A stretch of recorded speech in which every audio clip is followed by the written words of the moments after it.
ముందుగా ఈరోజు అంబేద్కర్ గారి వర్ధంతి సందర్భంగా మేము ఇక్కడ దండేయడం జరిగింది.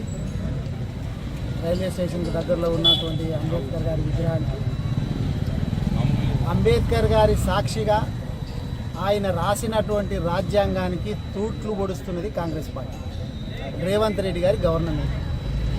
ప్రతిపక్షంలో ఉన్నప్పుడు ఆయన ఎన్నో మాటలు చెప్పింది. అంతేందుకు మొన్నటికి మొన్న 6 గ్యారంటీలు మా సోనియా గాంధీ గారు, రాహుల్ గాంధీ గారు 6 గ్యారంటీలు ఇచ్చిండ్రు, నేను 7వ గ్యారంటీ కూడా ఇస్తున్నా, అదే ప్రజాస్వామ్యాన్ని కాపాడడం అని చెప్పి చాలా గొప్పగా చెప్పింది.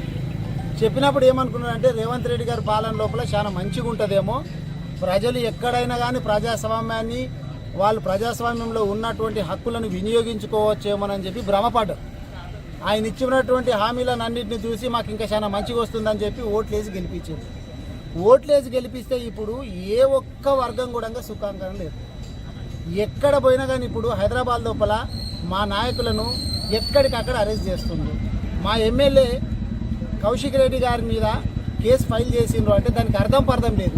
ఎందుకంటే ఆయననే నా మీద ఇట్లా నా ఫోన్ ట్యాపింగ్ చేస్తుండ్రు అనేటటువంటిది కంప్లైంట్ ఇవ్వడానికి అపాయింట్మెంట్ తీసుకొని పోలీస్ స్టేషన్కు పోతే ఉల్టా ఈయన మీదనే కేసు బనాయిస్తుందంటే ఇక ఏమనాలో చెప్పండి. మా హరీష్ రావు గారు ఆయన ఏం చేసిండ్రు, అరే మా ఎమ్మెల్యేలను ఎందుకు అరెస్ట్ చేస్తున్నారు అనేటటువంటిది అడిగింది అంతే. జగదీష్ రెడ్డి గారిని, హరీష్ అన్నను, పల్లా రాజేశ్వర రెడ్డి గారిని ఇట్లా ఒక్కరినని కాదు, బీఆర్ఎస్ వాళ్ళు ఎక్కడ కనబడితే కూడా అంటే గులాబీ జెండా గులాబీ కండువ ఏడ కనబడ్డా కానీ రేవంత్ రెడ్డి గారికి కావచ్చు కాంగ్రెస్ పార్టీకి దడబుడుతుంది. దాన్ని చూడంగానే తీసుకుపోయి లోపలేసేస్తుంది. ఎందుకంటే వీళ్ళు వాస్తవాలన్నీ బయటికి చెప్తా ఉన్నారు. మా ఇజ్జత్ ఘోరంగా పోతున్నది. రాబోయేటటువంటి ఎలక్షన్లు అవి పంచాయతీ ఎలక్షన్ కావచ్చు, ఇంకోటి కావచ్చు, దాని లోపల మాకు డిపాజిట్లు కూడా దక్కవనేటటువంటి దానికి రేవంత్ రెడ్డి గారు కాంగ్రెస్ వాళ్ళు వచ్చింది. అందుకే ఈరోజు మమ్మల్ని కేసులు పెట్టి భయపెట్టించేసి ఇట్లా ప్రతిపక్షాలను నోరు నొక్కేసేసి ఏంటంటే గొంతు నొక్కేసేసి ప్రజల తరఫున మాట్లాడకుండా చేయాలని చెప్పి వాళ్ళు భ్రమపడుతున్నారు. మా హరీష్ రావు గారు చెప్పిండ్రు, కేటీఆర్ గారు చెప్పిండ్రు, ఎన్ని కేసులు పెట్టినా కానీ మేము ప్రజల తరఫున ఉంటాము, ప్రజల గొంతుకని చెప్పి మేము వినిపిస్తుంటాము, కాంగ్రెస్ పార్టీ ఇచ్చినటువంటి హామీలు నెరవేర్చేదాకా మేము కొట్లాడతామనేది చెప్పిండ్రు. ఈ రేవంత్ రెడ్డి గారు చీటికి మాటికి ఏమంటారంటే మాజీ ముఖ్యమంత్రి గారు రావాలా, ఇక్కడ మాకు సలహాలు ఇవ్వాలా, సూచనలు ఇవ్వాలా. మీకు బోలెడన్ని సలహాలు సూచనలు ఇస్తే తీసుకునేటటువంటి పరిస్థితి లోపల నీ మైండ్ సెట్ లేదు. నీ మైండ్ సెట్ ఒక నియంతలాగా అయింది. కాబట్టి అసెంబ్లీలో కూడా మా వాళ్ళు ఎన్నో రకాలు చెప్పిండ్రు, మా వాళ్ళని మైకు కట్ చేస్తారు, మాట్లాడినియరు. మరి సూచనలు ఇవ్వాలని చెప్పి అనేటోడు నువ్వే, సూచనలు తీసుకొని పరిస్థితిలో ఉన్నది నువ్వే. ఎన్ని సూచనలు ఇచ్చిండ్రు? ఒక్కటి కాదు, చాలా సూచనలు ఇచ్చిండ్రు. హైడ్రా లోపల హైడ్రా అని చెప్పి పెట్టి ఘోరంగా అంటే పేదవాళ్ళ ఇండ్లు కూడా పెట్టి చాలా దారుణమైన పరిస్థితులు తీసుకొస్తున్నారు. అది చేయొద్దని చెప్పి సూచన ఇచ్చిండ్రు. పాటిస్తున్నారా?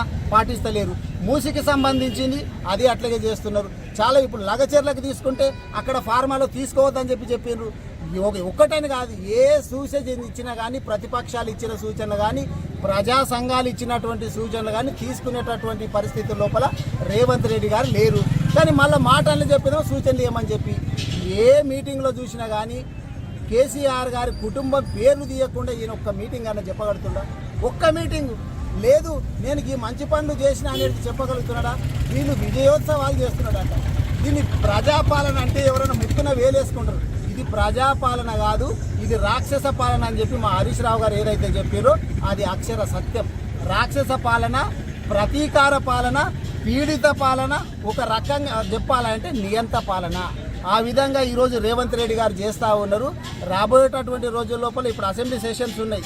అసెంబ్లీ సెషన్ లోపల కూడా ఖచ్చితంగా మా బీఆర్ఎస్ పార్టీ ఎమ్మెల్యేలు అందరూ కూడా ప్రజల పక్షాన నిలబడతారు. జరుగుతున్నటువంటి పరిణామాలన్నింటినీ కూడా ప్రతిపక్షం పాత్ర పోషించి అందరికీ కూడా ప్రపంచానికి ఇక్కడ ఉన్నటువంటి రాష్ట్రానికి తెలిసే విధంగా చెప్తారు. రేవంత్ రెడ్డి గారు ఇప్పటికైనా బుద్ధి తెచ్చుకోవాలా. ఇటువంటి నిర్బంధాలతోటి ఈరోజు కూడా చూడు, ఈరోజు ఇందాక మా ఇంటి దగ్గర వచ్చి పోలీసులు పొద్దుటి నుంచి ఉన్నారంట. మా కౌన్సిలర్ గోపాల్ గారిని, మార్కెట్ మాజీ చైర్మన్ విజయ్ కుమార్ గారిని, మా చంద్రశేఖర్ రెడ్డి గారిని, ఇట్లా మా టౌన్ ప్రెసిడెంట్ను చాలా మందిని దారు లోపల మా సంతోష్ని, ఇంకా మరపల్లి మొమిన్పేటలో ఎంతమందిని చేసిండ్రు. ఎక్కడికక్కడ అరెస్టులు చేస్తూ ఉన్నారు. అంటే కేసీఆర్ గారి భయము ఆయనకు నిద్రలు కూడా పోతలేదు. అసలు కేసీఆర్ గారి పేరు తలవకుండా ఆయన ఉండలేకపోతున్నాడు. ఏ మీటింగ్ తీసుకున్నా కానీ కేసీఆర్ గారి పేరు, వాళ్ళ ఫ్యామిలీ పేరు, కేటీఆర్ గారి పేరు, హరీష్ రావు గారి పేరు. రాబోయేటటువంటి రోజుల లోపల ఇప్పటికైనా బుద్ధి తెచ్చుకొని ఆ పేర్లు చెప్పుడు బంద్ చేసి ప్రతిపక్షాలను ఎప్పుడు చూసినా కానీ గొంతు నొక్కాలనేటటువంటిది బంద్ చేసి ప్రజలకు ఇచ్చినటువంటి హామీలు నెరవేర్చాలని చెప్పి రేవంత్ రెడ్డి గారికి డిమాండ్ చేస్తాం. థ్యాంక్స్.